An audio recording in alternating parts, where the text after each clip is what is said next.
Reports have been coming in from US President Trump administration which had earlier banned all type of H-1B visa due to COVID guidelines and Chinese policies. Now in the latest reports, Trump administration has now exempted and has relaxed some rules for H-1B visa holders. Now, if any foreigner is returning to America on the same job as was proclaimed earlier, before the restrictions will be allowed to enter the country and will be allowed to join on a same job. The US administration has also confirmed that the dependents who have been traveling with a primary visa holder like the spouse and the children will also be allowed to enter the country in the same rule.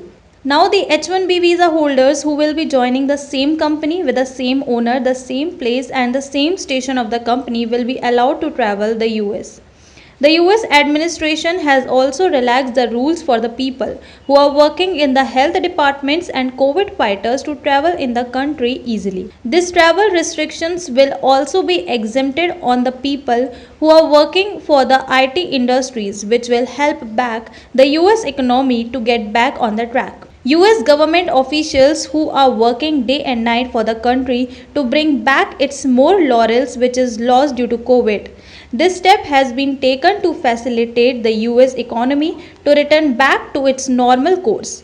US President Donald Trump had previously on June 2nd made changes in the entry of United States of America.